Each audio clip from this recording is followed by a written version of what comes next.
Guys, Trent Mongero here with Tony Hildy and Nate Trosky for another night of Trosky Tuesday. We got a great show for you tonight. How to earn your championship belt. So what the heck does that mean? Well, we're excited to share. We think you're going to be we think you're going to be really engaged, and we look forward to getting your feedback on what you think about the topic. But before we get there, I want to give a couple thank yous. Of course, we want to thank Steve Springer. These are our partners, Steve Springer with qualityatbats.com. Check him out. Best mental guy on the planet for hitting. And then, of course, Jaeger Sports with his throwing, J-Bands. We have them in our program. Almost every college program in the country has them. Pro guys use them. Great prehab and rehab and throwing routines. He's all about arm care. He's the man. So check him out. A couple updates real quick. If you go to troskyranch.com, you have our different things that we've been producing over the last 4 or 5 months. We have the blue collar lockdown still for sale. And as you know, a lot of states are in a scenario where they're not going back to school right away. There's some at-home learning. Great opportunity there. And with the virtual camps we did, the 3 sessions where you can literally get better in a small space. And the blue collar lockdown is complete player development. And of course, the virtual infield camp deals primarily with infield play and just the skills and drills related to be a better infielder. Of course, we have the Footwork Mastery Series. Part 3 is coming out any time now. And we actually have some exciting news. I can't give you too many details about it, but it looks like we're going to have a national radio show. We will see, but it's looking really good. We don't want to put the cart before the horse, so stay tuned. We'll keep you updated on that as well. We're going to be starting probably in 2 weeks. We'll see.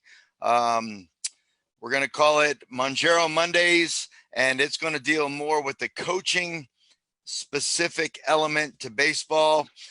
Tony Hildy will be a guest on that show as well, and we'll kind of build that out, talk about it more next week on Trosky Tuesday to give you those updates. Of course, finally, our camps, our national camps, Trosky, Mongero camps, the ones where we actually travel across the country.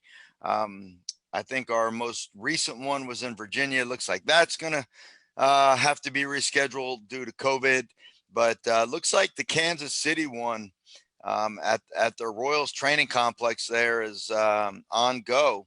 So we're hoping we're going to be able to pull that one off. We're well aware to all of the logistics surrounding that camp experience. So just stay tuned for that.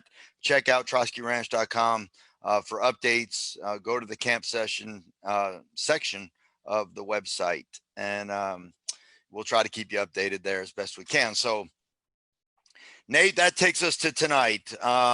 So this championship belt, okay, how to earn it, what is it, okay? We are talking about something that is a huge, big deal for every baseball player, not to mention infielder, and that is confidence. So the championship belt is an analogy for confidence, but it works beautifully.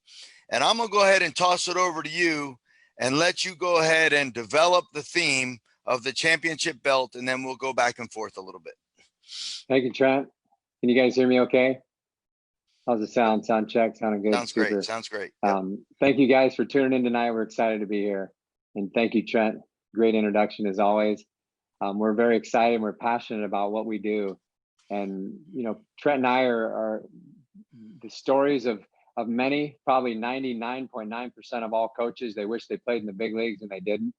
So our journey and mission is to help the young players accomplish their dreams. And we do truly understand that the mental game is the greatest inhibitor, and it's the least spoken about. It's the least taught. So, you know, we want to uncover different areas that are going to help the young players, the college players, the professional players, to help the coaches, parents. I mean, this is a family affair. This is a village. We're a village. We're working together to help everybody on their journey, and we're continually learning too. So if you guys have some comments that you'd like to share throughout the show, please do. And we're honored that you're tuned in tonight, and we're excited about this topic tonight. The championship belt concept is very simple.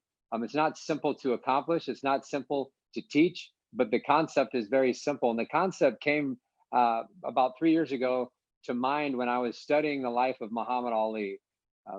We talk about the mental game. We talk about the 95-5. The 95-5 is very simple. The game is physical. It's a physical game. Just watch it. You have to hit, field, throw, run. There's 5 physical tools. It's a physical game, but the motor, the fuel, the mental, which is only 5%, it's a small percent, but that 5% controls the 95.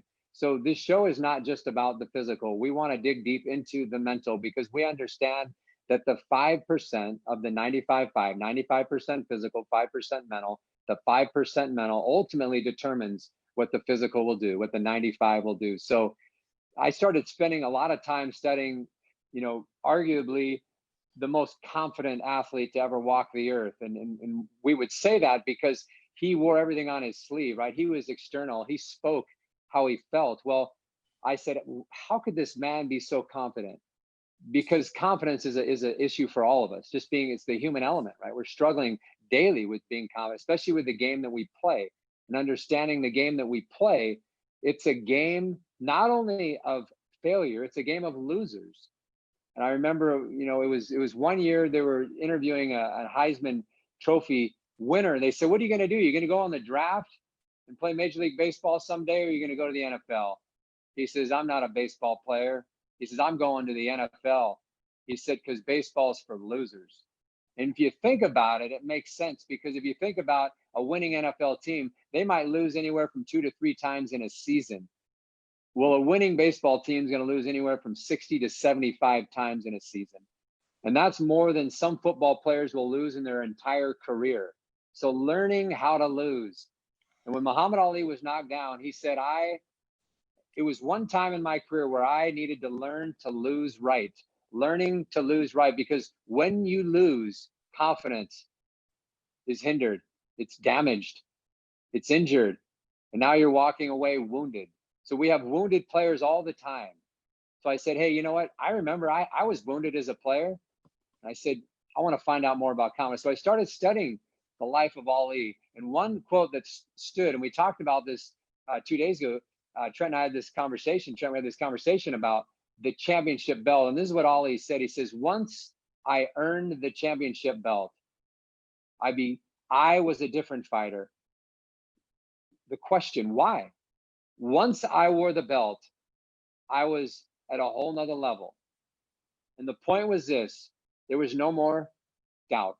There was no more uncertainty. There was no more wondering, because I am wearing the belt. He said, once I wore the belt, my game was at another level just from wearing the belt. So question, how do you wear the belt when you don't have the belt?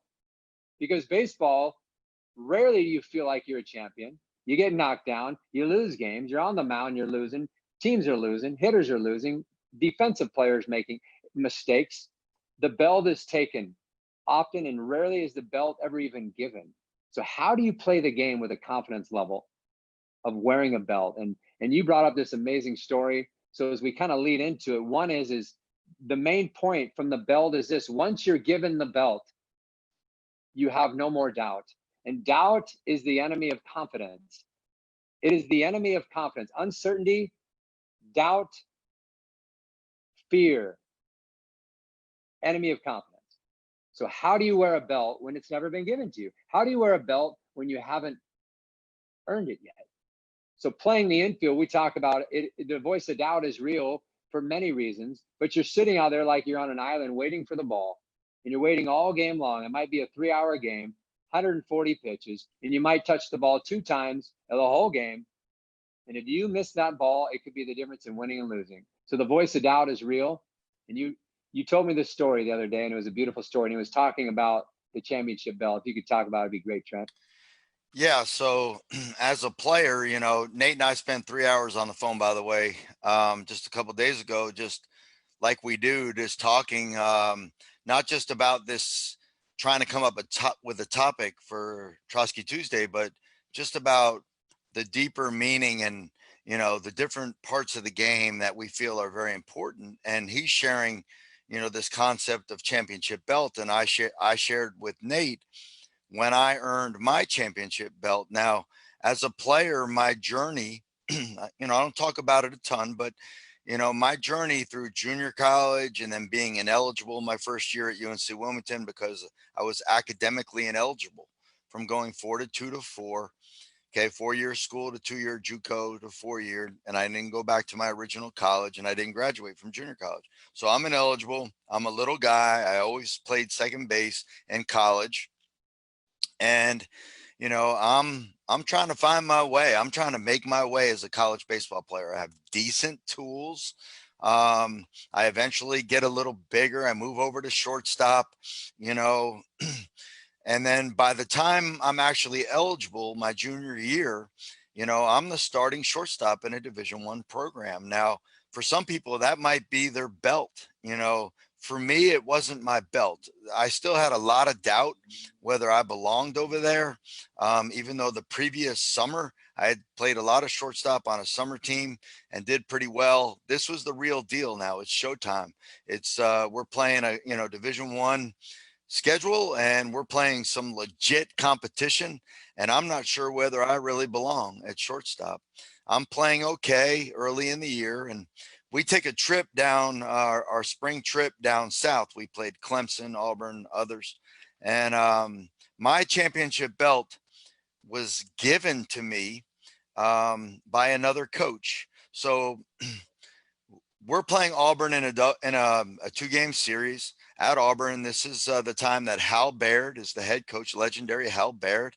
This is the time that Bo Jackson just graduated from Auburn. Frank Thomas is still on the team. So I'm playing against Frank Thomas. Frank Thomas is hitting. I'm playing shortstop. And so after the first game, we go back to the hotel. We come back the next day to the stadium. We're taking early BP because, we're on spring break.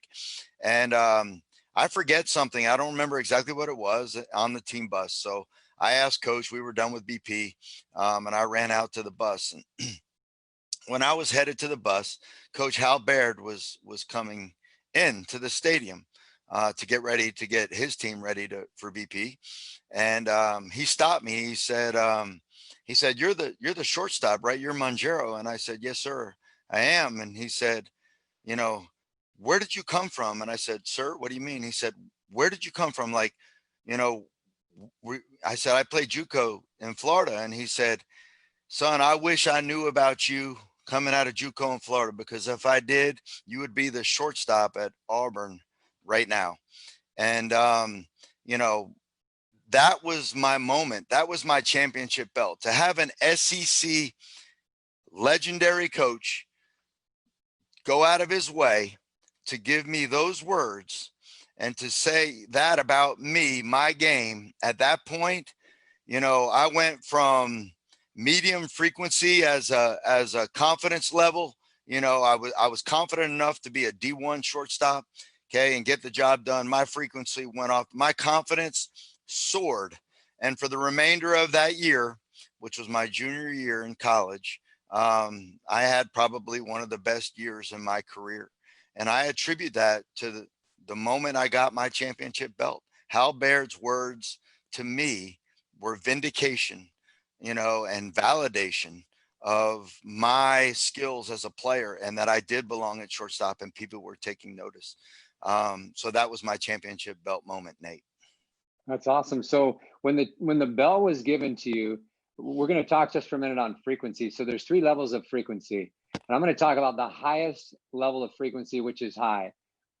Players that dominate the game, players that play at another level, players that overachieve, guys that are in the big leagues that don't belong in the big leagues, guys like Pete Rose that are the greatest hitters of all time with average at best tools. How do players overachieve? How do they accomplish? How do they reach their ceiling? And how do they reach above their ceiling? So when you were given that actual belt, so that was someone saying, you're a guy. When Ali was wearing the belt, he realized there was no more discussion on who's the champion.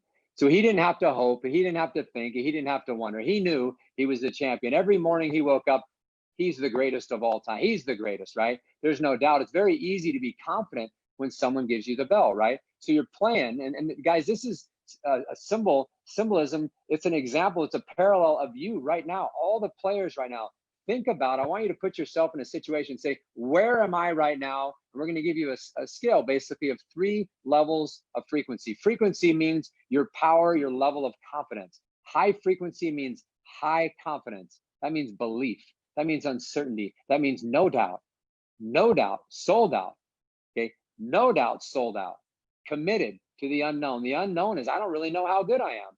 I don't know how I'm going to do in college. I don't know how I'm going to do I don't even know if I'll get drafted. Well, that's the unknown. And when you don't know, your frequency lowers a level. And the more doubt and uncertainty that you have, that you play with, what happens is the results will show because you'll be an average player.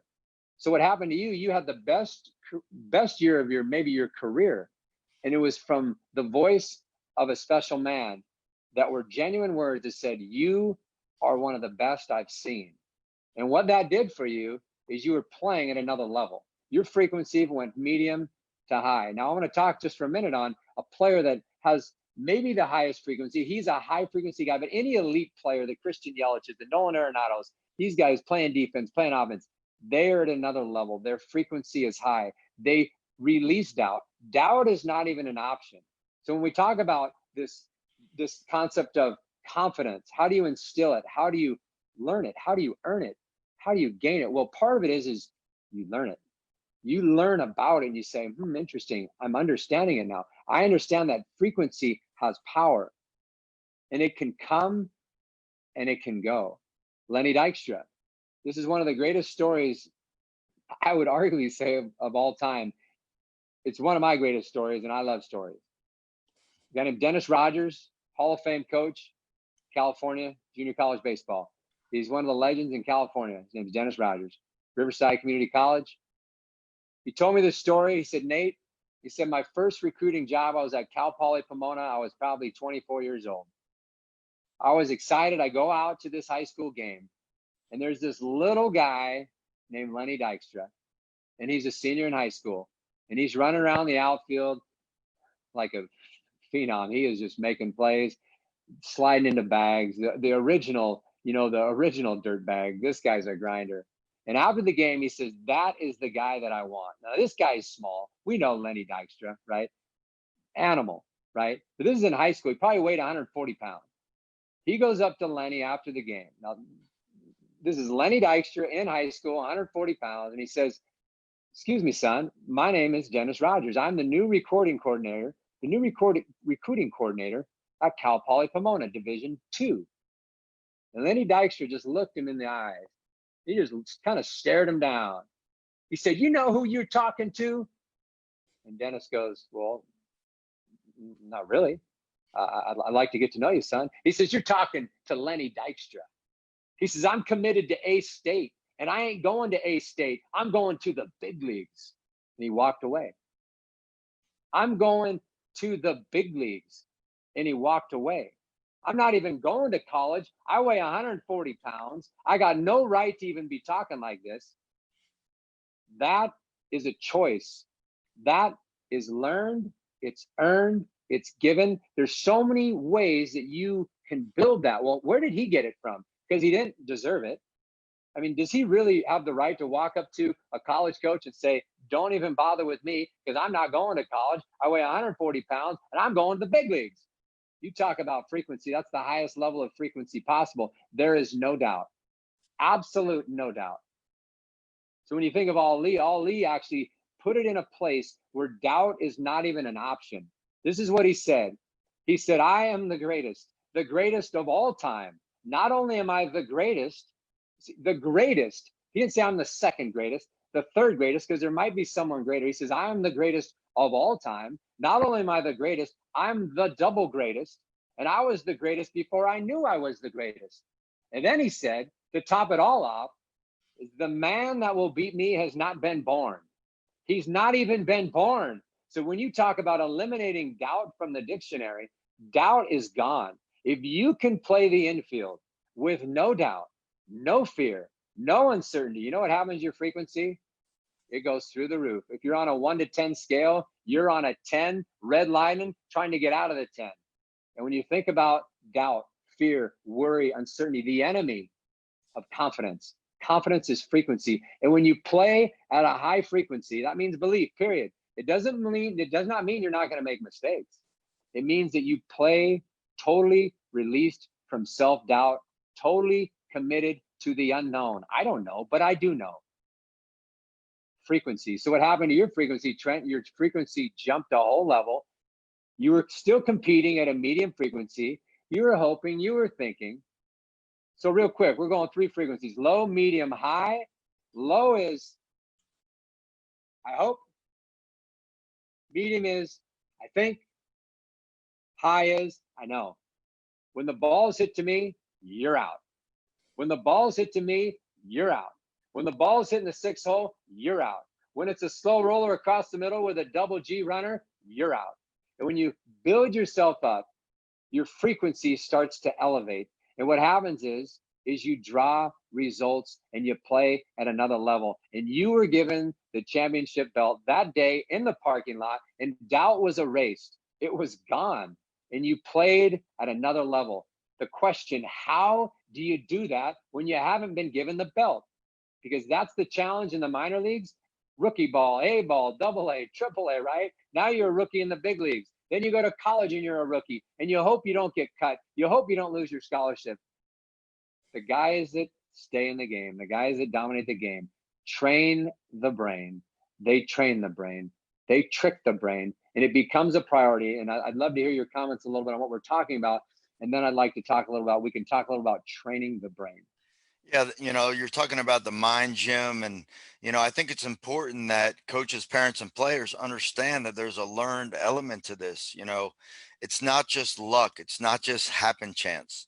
You don't just get good and all of a sudden you have confidence. Now, some people are wired differently, and of course, we can go in all sorts of you know paths here, but we're going to talk a little bit about it's learned, and you can study confidence, and you can begin to explore ways to build your confidence. There's numerous ways to do it. Can we talk Now, on that topic right there of given, Trent? It's given, right? right. So that's kind of like given is kind of God given. It's people are wired certain ways.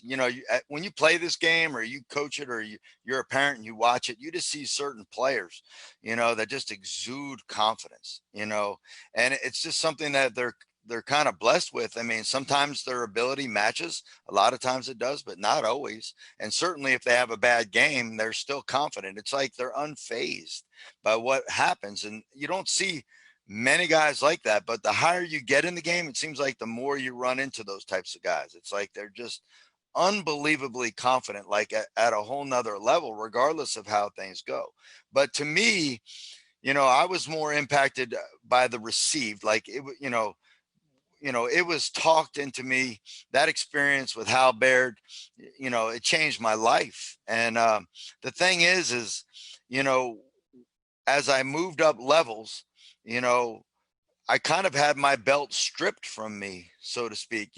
I had my belt given to me, and I played with that belt. I played with the highest frequency of confidence my junior year in college. And then adversity struck through surgeries, through not getting drafted after my junior year. I was conference player of the year, the year we were talking about that Hal spoke to me, and didn't get drafted. So I kind of had these darts shot at me, boom, trying to knock me down from that, high frequency back to that medium frequency, or maybe even a low frequency. And so I think it's important to understand, like, everybody's wired differently. We're not all Muhammad Ali's. You know, I'm not the kind of guy that's going to talk about my confidence. I'm not going to brag like Muhammad Ali. I'm a more, I want that internally in myself and my players, the way he felt and talked outwardly. But you and I spoke about it with Muhammad being verbal.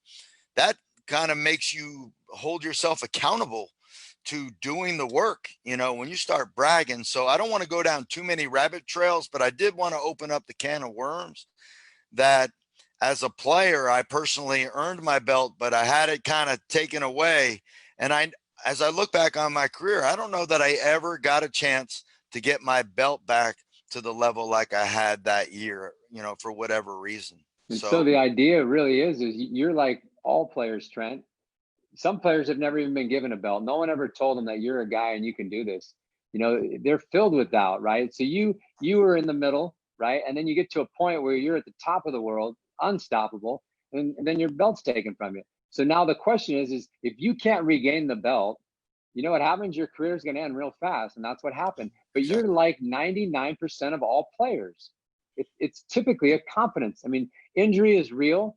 There's only so many spots. That's real. But confidence, because confidence is the 5% that controls the 95.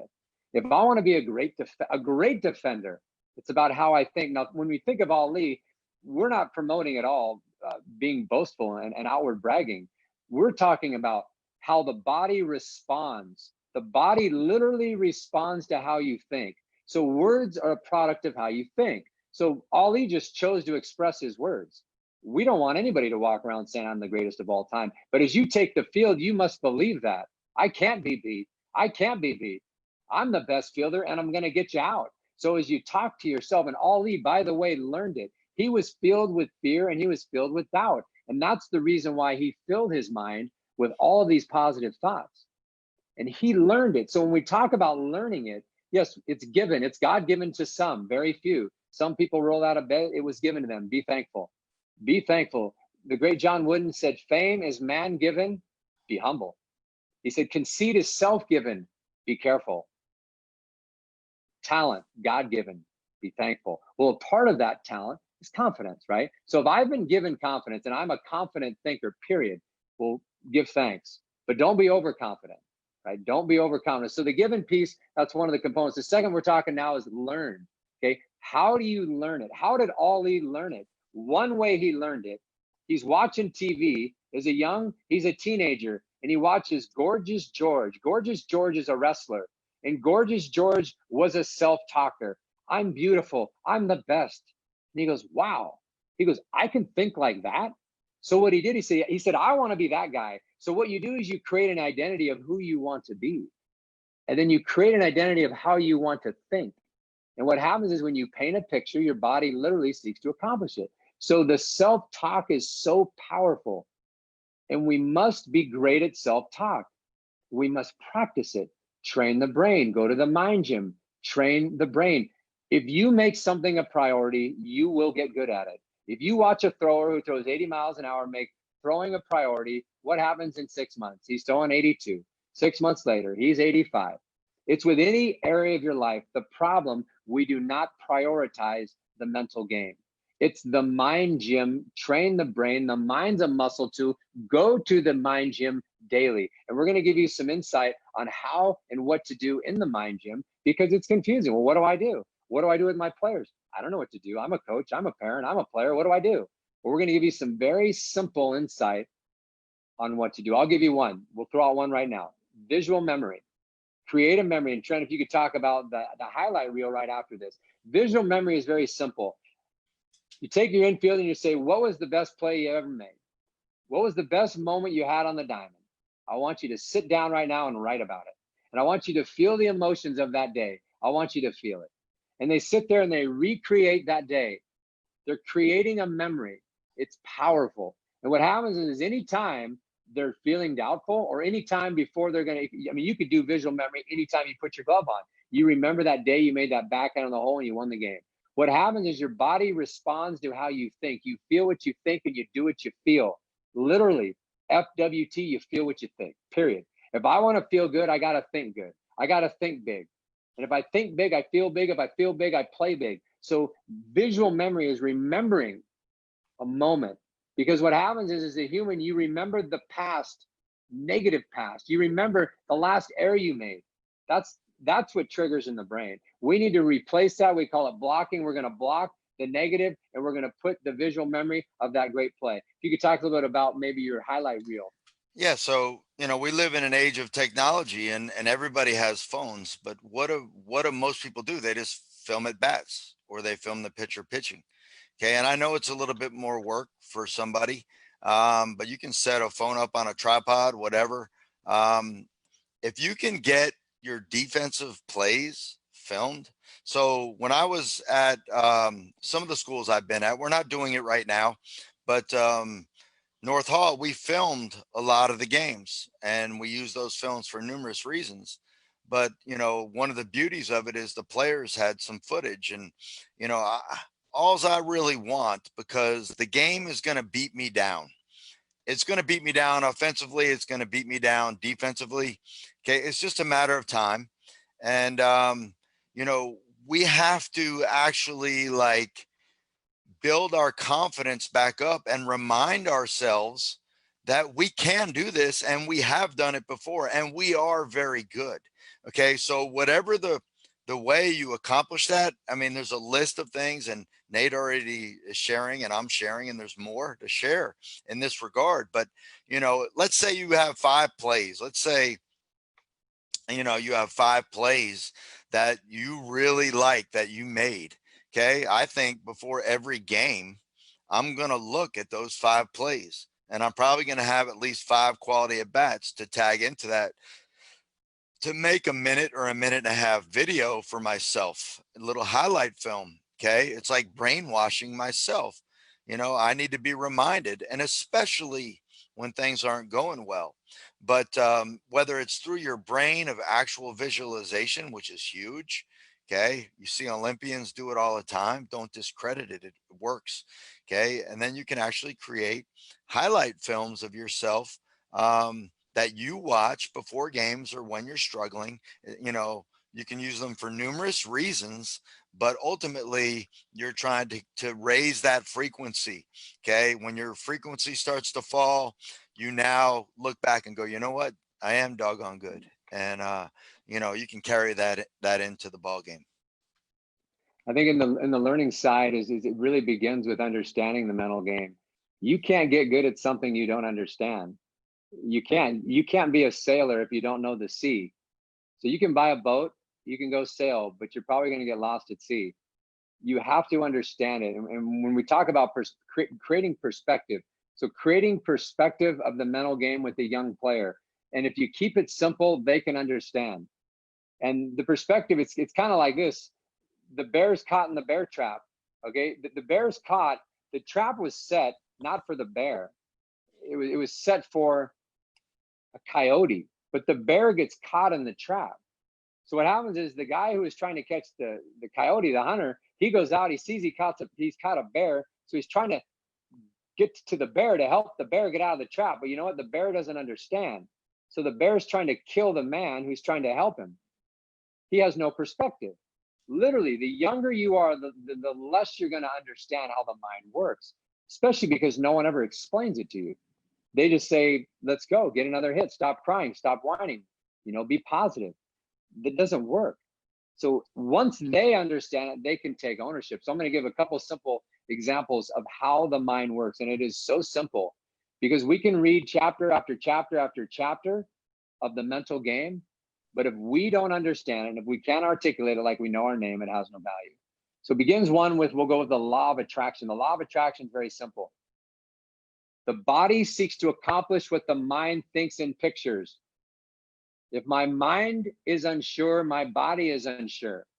So if my mind is not confident, if I'm at middle to low frequency, a little bit of doubt, a little bit of uncertainty, or a lot of uncertainty, I don't know if I want the ball. I don't know if I can make that back end play. If the mind is unsure, the body is unsure. But if the mind is right, all the forces in the body work together to accomplish the intent of the mind. So my intent is to make plays, and I believe I'm making plays. All the forces in my body literally will work together. They'll organize together to accomplish what I'm thinking. So there's nothing more powerful in the game than to play with high frequency. And if you understand that your greatest strength is not your size, your strength, your tools, your arm strength, how good looking you think you are, that is not your most powerful strength, because players literally walk to the field and they think they're good because they have arm strength. arm strength is not your greatest strength. My greatest strength as a player, and this is what we teach our players, we want them to learn this concept. One, understand the mental game, understand how confidence works. And number two, understand that your greatest strength as an infielder is your frequency level. And if you can't play at a high frequency, you will be eliminated from the game very fast. You will never reach your ceiling ever. So it's not even an option. It's so clear. Your body seeks to accomplish what you're thinking. You literally FWTDWF. I feel what I think and I do what I feel. So if I want to feel confident, I have to be the master of how I think. So it begins with the mind and how I think. So we need to get to, how do you control your thinking? Because the body seeks to accomplish. Now, there's two forces. We call it the double F factor. It's the faith, fear factor. Okay. And this is how the mind works. It is extremely vast and it likes to get distracted. It's the master of wandering. There's two forces that battle for the front of a player's mind at all times. Let's just take Trent when he's playing in college. Okay. There's two forces the whole time. Take a high school player, take anybody, take a professional. It's faith and fear. And faith and fear are constantly battling for the front. And whatever wins that gets to the front, that will determine what frequency you're in. That's confidence or a lack of. So faith and fear will battle the whole game. The whole game as a hitter, as a defender, as a pitcher. And if you can stay in the realm of belief, totally released from self-doubt, totally committed to the do, totally committed, a no doubt, sold out, unwavering, undisputed decision that I can and I will. You know what happens? You start to dominate. And you're going, I'm not even that good and I'm dominating. Yes, because the body follows the mind. The body's like a car. The car is sitting there waiting for the driver to direct it. And the car will do nothing. Your body is literally waiting for you to direct it. The body is the car and it just sits in the car lot waiting for the director to direct. So your job, infielders, is to learn to think right. And when you make a mistake, you know what? We'll talk about that in a second. I don't know if you want to make any comments, Trent. The law of attraction, faith and fear, two forces always battling. And the problem is like your son was dealing with it earlier with the summer, saying, hey, my swing doesn't feel good. My mind gets his mind right. Well, it's a constant roller coaster. And if you don't know how to manage, and if you don't literally go to the mind gym daily, you will fall off course. Before you know it, you're in a rut and you're saying, how do I get out of this thing? It's training. It's a priority. It's train the brain daily. Faith and fear are battling at all times. And faith has to win if you want to be high frequency. The body seeks to accomplish what you're thinking, and you literally feel what you think. So get in control of your thoughts. So how did you work with your thoughts? Was there anything that you did as a player that actually helped you? Was it maybe a breath? Was it a routine between pitches? Was it I kind of just got hungry, man. I just kind of got pissed. I mean, I don't know. Was there anything that helped you get your mind right so that your thoughts were in a good place? Well, we talked about this, and unfortunately, as good as my coaches were, and I had some, especially at UNC Wilmington, I had an amazing infield coach. I had a great head coach. You know, these guys understood the game. You got an ambulance there behind you or something? Yeah, they're coming to get me. Come and get you. I'm not wearing my mask. So we, you know, physically, I was prepared to play. You know, mentally, it was really self-reliance. I was confident. We already talked about when I was given my belt. But the time in my career when I didn't have my belt, I had not learned some of these different strategies to help me. And I feel like they could have really helped me because they're legitimate. This is not pie in the sky type stuff. Well, you just talked about the human element, Nate. You talked about, you know, the mind likes to go to the fear. It also likes to go to the negative, you know. So, you know, mantras, little sayings, and positive self-talk. We got to shut the doubt out, okay, and remind ourselves that we can do it. I mean, you know, the brain is a powerful tool, and we have to manipulate it. That's the beauty of it. We literally can manipulate it to the positive. But if we don't, the negative and the doubt is going to take over. And it's difficult to play at a super high level of consistency. Now, if you're skilled enough, you're going to have a certain level of success regardless. It's really when you match up to people that are at your level that you get exposed. And to me, like I talk all the time, like about major league players, they're mental giants. They're like their ability to handle pressure and doubt and fear. It's off the charts. Like, and we've already talked about some of the strategies that they used. And of course, some of them may be wired to handle that. But, I was getting into just a second ago the mantras and the positive self talk. I know you use mantras even when you wake up. I've seen you teach them at camps, positive self talk, just, convincing yourself, I can, I will, I make plays, I want the ball. You're just constantly talking to yourself and you begin to believe the messages that you tell yourself. It's really that simple. We know it works the other way, right? It's like if you tell a lie long enough, it becomes the truth. So don't tell me that your mind is not impacted by the way you think. That's a negative example of how that works. Okay. We got to twist it and take it to the positive because the game is going to beat us up. It beats us up offensively, it beats us up defensively, and you better figure out ways. So, strategies that work for you, because what works for Nate, what works for me might not be what works best for you. So you got to figure it out what it is. And well, one way is through the understanding of how the mind works. It's not an option because whatever you're thinking, that's what you're going to feel. And you said shut it out. You have to shut out the VOD and fill it with the VOC. The voice of confidence has to override it. And you have to constantly shut it out. I call it blocking. It's the same thing as shutting it out. Basically, that's what you're doing.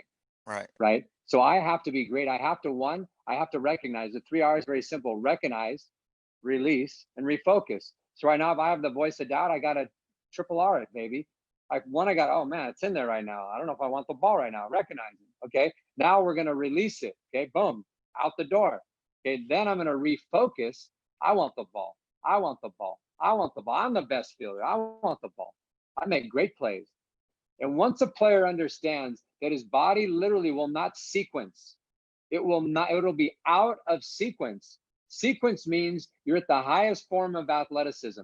When your body's in sequence, everybody has a different level of athleticism. But if you want to be at your highest form of athleticism, you have to be in high frequency mode. You have to be. You don't have a choice, because if you're a little bit in doubt, you're medium to low frequency guy, because there's a little doubt and you go to that backhand, you know what happens? There's tension in your elbow, there's tension in your wrist. And when you try to make that great throw, you know what happens? The ball sails. It's all based on tension. Tension is a product of a lack of frequency, which is a product of doubt, fear, worry, uncertainty. And that means I have no athleticism. Athleticism literally is lost. Athleticism is a natural rhythmic flow that unconsciously regulates the movements of the body. It's like cruise control. It can be turned on and it can be turned off. And you're saying, what happened to that great athlete? He just made an error this game. He made 2 errors this game. What is the problem? It's because he's in low to medium frequency level. Right now, he's playing at a lower level. You know what happens? Cruise control, athleticism, turned off, tension. And you can get in that car and that cruise control is sitting there. The athlete has athleticism. He has the freedom to use it, but he has to tap into it every single game with the voice that believes. And the reason why we don't believe is because we fear failure. And we talked about it before. The warrior that loses his fear of death becomes dangerous, and the baseball player that loses his fear becomes dominant. You will dominate. And once you gain perspective, I am a great infielder and I make errors. Eliminate it.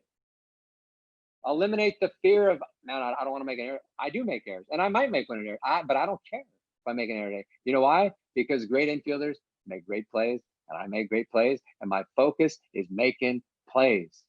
And when you focus on making plays, you literally become the do. The do is making plays.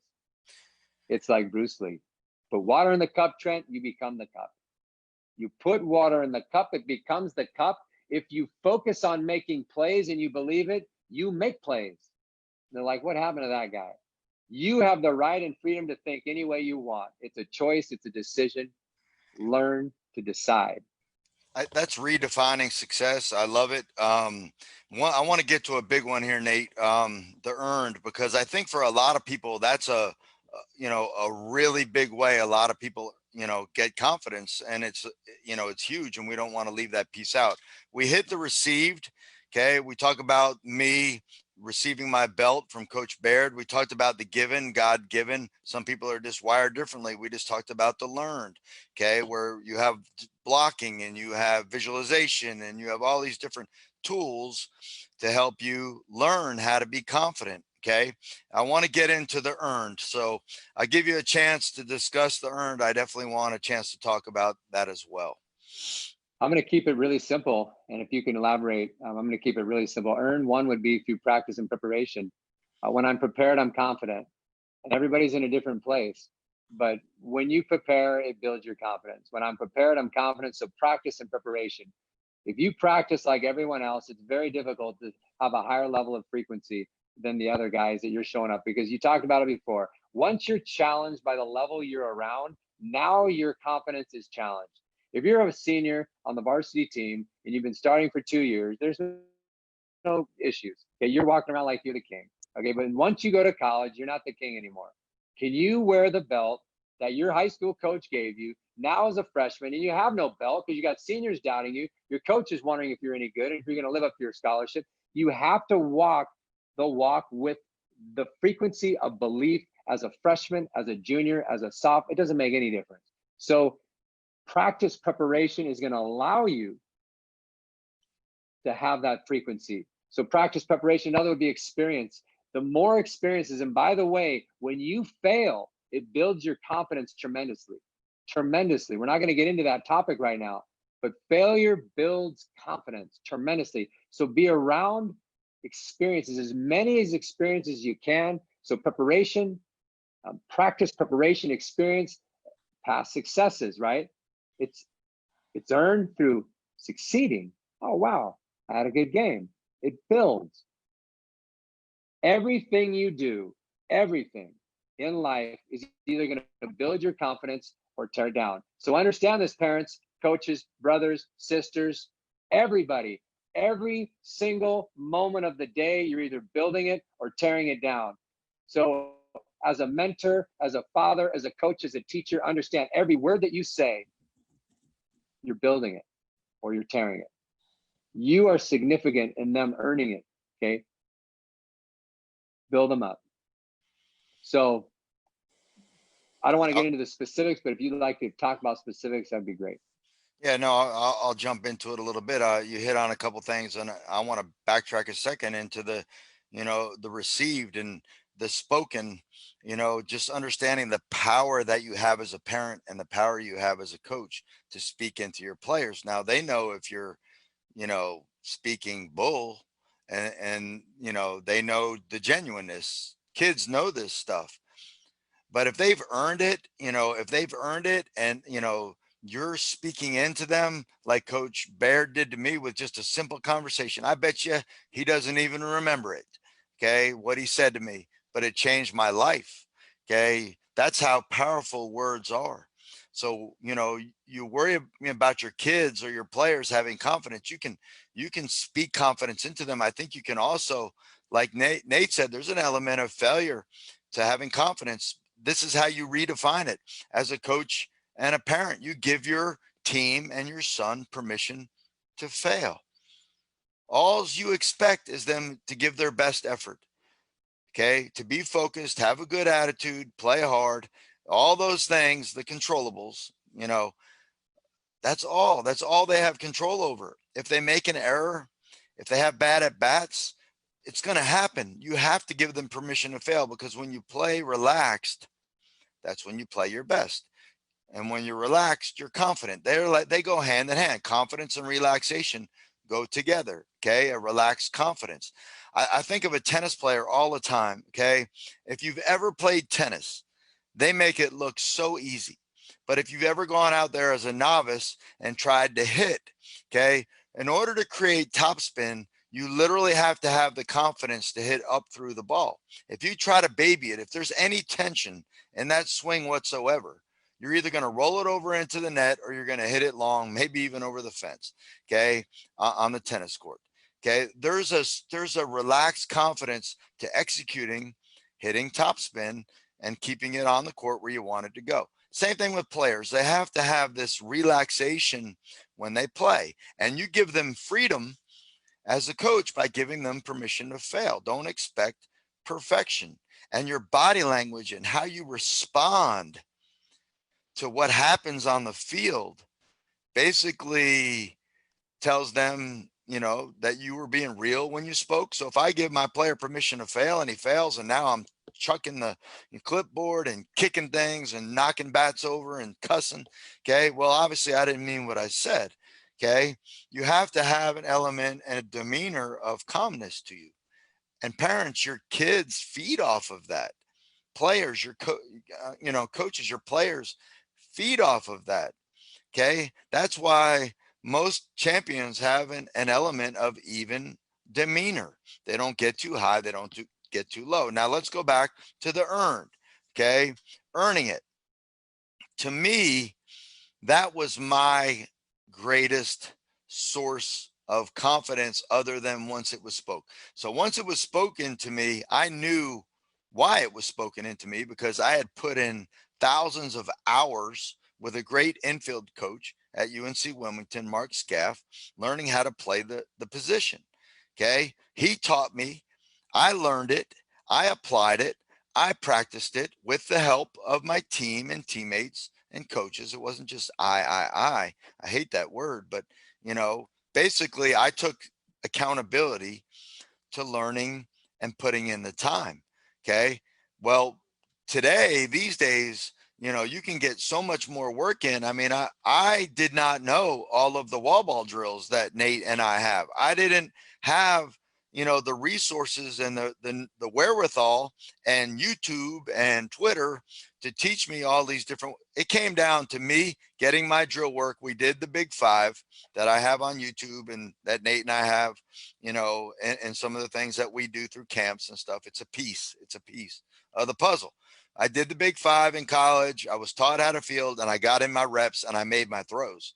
I took my throwing program extremely serious. We had one in college. Okay. I took every rep extremely serious. I took pride in wanting to be the best. Okay. Every rep mattered to me. And I felt like, every rep determined my level of consistency. And when I could perform, at a certain level of consistency, my frequency went up. So, and that's a correlation. That's a logical correlation. When your consistency is high, your frequency should be higher. Okay. And then I got Hal Baird speaking into me, and now my game goes to a whole nother level. I was working in the weight room. I was stronger. I could throw better. I could run faster. I could do all these things. That's all earned. Okay. Weight room is earned. Running sprints is earned. Jumping rope is earned. Taking ground balls is earned. Getting your drill work is earned. Throwing across the infield. And if I ever struggled, if I had a bad game, to me, the only way I knew to address that and get my frequency back up was to go out and put in the work, my routines, as we call it. I don't have the fancy routines. I don't even like the word fancy because I don't want to degrade a routine. Routines are routines. They're good based on what you need them to be as a player. My routine was get ground balls.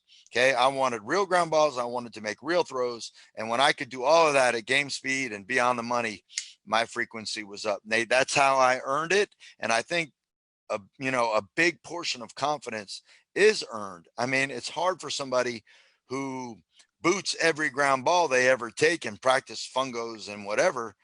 They could have the best mental game in the world. It's going to be a challenge to have high frequency. So I think you earn it, you learn it, and I'll let you cover all of the things we just talked about, the acronym itself, but anything you want to add to that.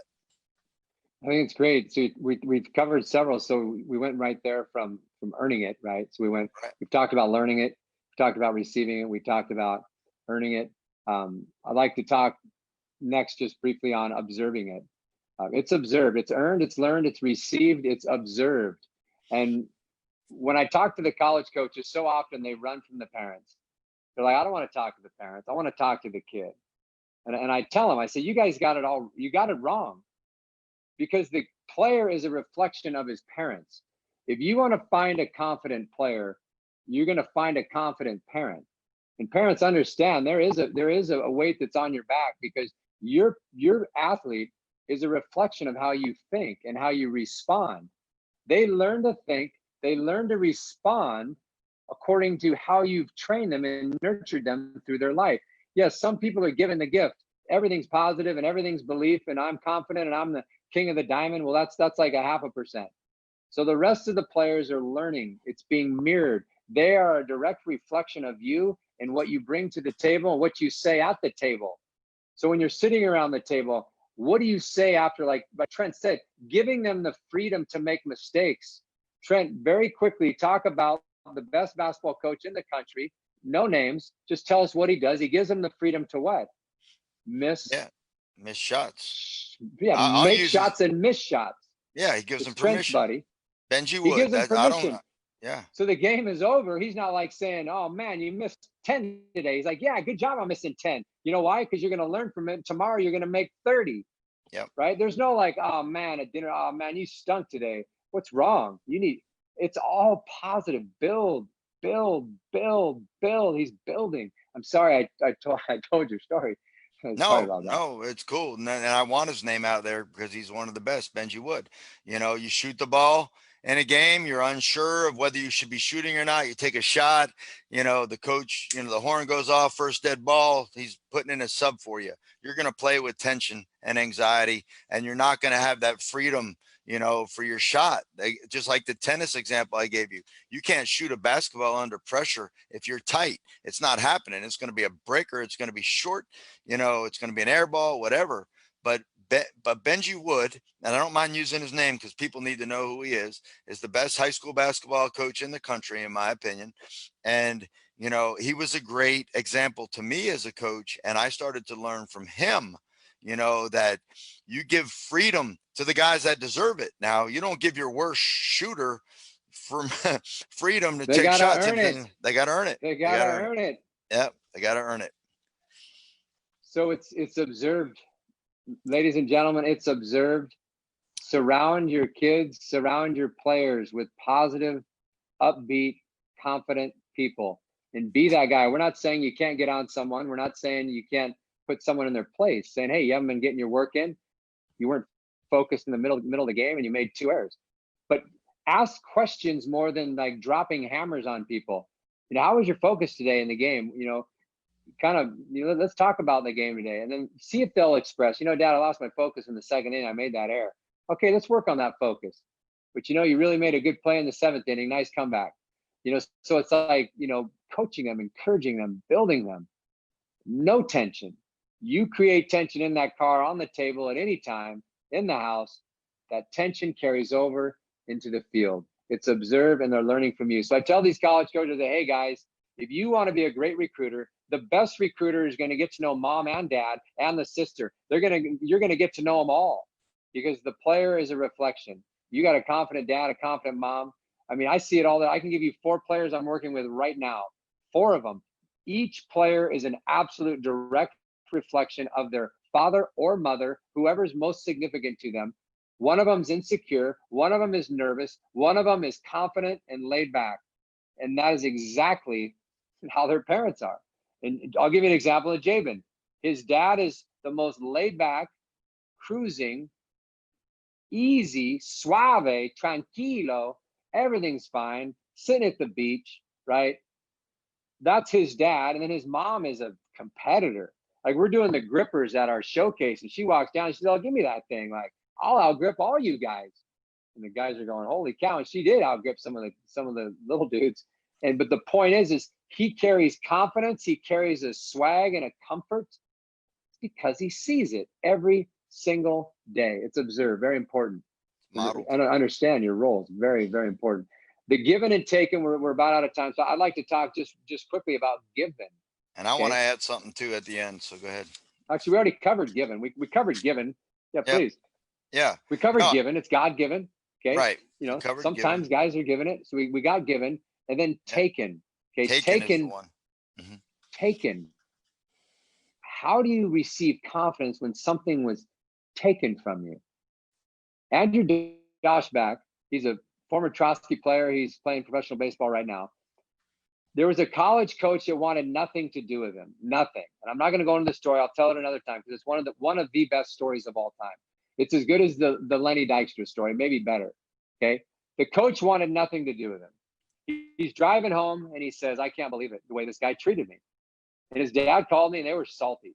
Okay, 1 week later he commits to Stanford University. It's his third year, 2 years ago at Stanford, and they've never played this college ever. It was the first year. You know what he did that night in the game? He hit 4 home runs off 4 different pitchers in a cold, foggy night at the Sunken Diamond at Stanford. It's never been done in the history. 4 home runs in one game off 4 different pitchers? Come on. How did it happen? His frequency went through the roof because he was POFG, pissed off for greatness. Somebody took something from him and he can't be beat. He was so focused on the do, his confidence went through the roof. Doubt was not even in the equation. It didn't even exist. He focused on what I'm going to do tonight, and what happens? He was unstoppable, and he was wearing his belt that night. Could you imagine if he wore that belt every night?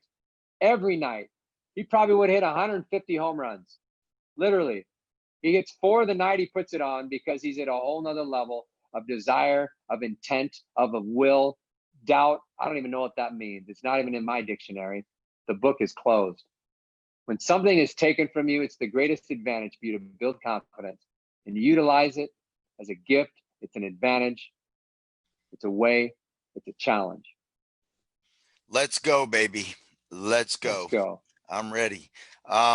So what I wanted to do was backtrack for a second and just talk about those parents, because when you're watching youth players, high school players, you can always tell who the guys are, the players, the guys, the gals, the baseball players, the softball players who don't have confidence, because the first thing they do is they look to the stands. When anything goes wrong, okay, they don't have internal confidence. They don't have body language. They don't have ability to focus. They immediately look up to mom and dad in the stands. Okay. Like for their approval or to see their disapproval, or, you know, that's when you know as a parent, okay, that something is not right. Okay. When you go to the games, I would encourage, you know, you do what you want, parents, but, you know, you're there to cheer on the team. You give your kids permission to fail.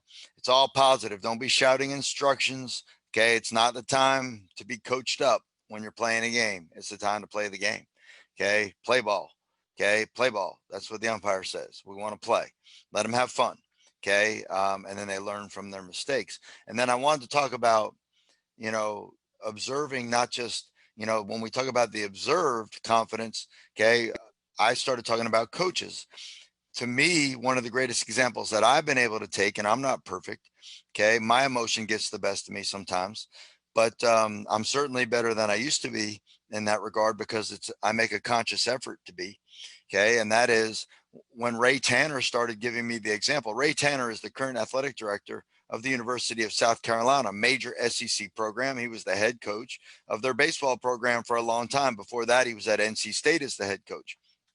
Ray Tanner at the University of South Carolina, okay, won back-to-back national championships, I think 2010, 2011, and they played in the College World Series in 2012. I believe that's the 3 years in a row that they did that. And Ray was talking at the ABCA, American Baseball Coaches Association, where Nate and I have been blessed to be able to speak. And he's talking to the audience of 6,000, 7,000 coaches, and he says, he's given us examples, and I can't remember if it was there or personally that he told me, but anyway, I remember it like it was yesterday. He said when he stopped having tension in the dugout and stopped being this militant coach that had all these rules and the guys were walking around on eggshells, to where he started giving them freedom to have fun. Okay. Now he had certain expectations of respecting the game and the way you go about your business. It wasn't a free for all. It was just not all these rules, just some general ways things are supposed to be done. And of course, the kids played with a lot of pride, and did things the right way. And his teams, he said, those were the teams for the first time in his career that could get over the hump and win those national championships. And he had teams at NC State that he felt like were super talented that maybe didn't achieve as much as they should have, Nate, because of the way that he was carrying himself in the dugout. And I hope if Ray Tanner was listening to me right now, that he would feel like that was a fair characterization of his conversation, because that's how I took it and that's how I've applied it. And since applying it, I've had teams, play for 2 state championships and in the last recent years. And it's not because we went out and recruited the best talent. It's because we developed our players and the guys bought in, and I have a certain demeanor that I think helps them play with confidence, and I give them the permission. Everything we talk about, people that are on the other side here, listening to us, is real stuff. This is not pie in the sky. And, I learned from Nate. He learns from me. We learn from you. I learn from the ABCA. He does. We're in a coaching circle where we learn, and you can learn confidence, all these things. So, if I'm a player, I'm listening, I'm learning, I'm reading, I'm growing. And Nate will go through the acronym one more time and give you the bullet points. Okay, Nate, I want you to do that before we say goodbye. But I wanted to share those couple things because I think they're really, really important for parents and coaches to understand, that can help their players and their teams go to the next level, that high frequency we're seeking of confidence. Right. That's awesome. That's great. Just in closing, the 6 takeaways for building confidence is earned. It's not really an acronym because we added a couple other ones. So we're going to work on the acronym, but it's earned, it's learned, it's received, it's observed, it's given, and it's taken.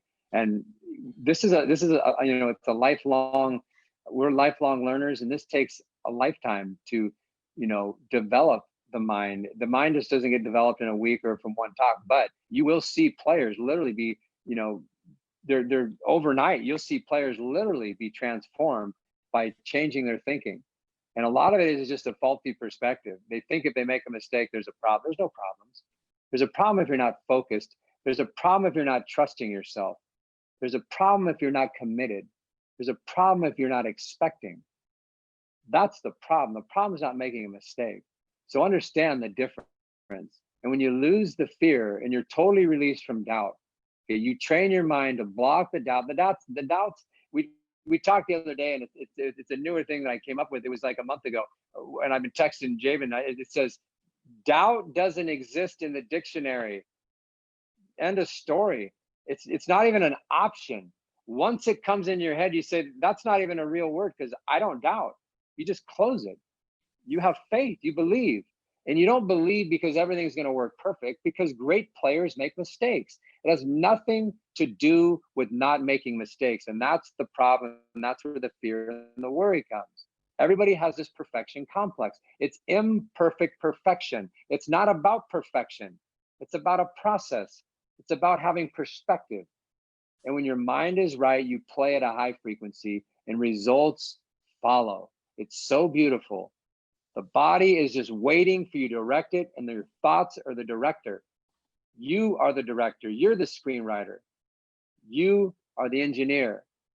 You are your thoughts. Get your mind right. Practice daily.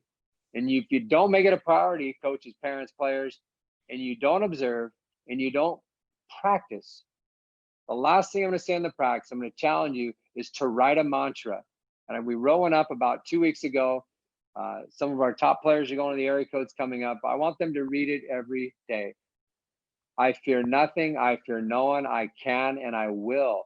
I expect the ball. I expect to make plays. I expect to be challenged. I'm athletic and I'm aggressive. Whatever you want it to be, it doesn't matter, but you're filling your mind so that when you play, you have a freedom. You know what? I expect the ball. My mind is right. I fear nothing. So practice training the brain. Go to the mind gym. Thank you for being here today. Thank you, guys. TroskyRanch.com.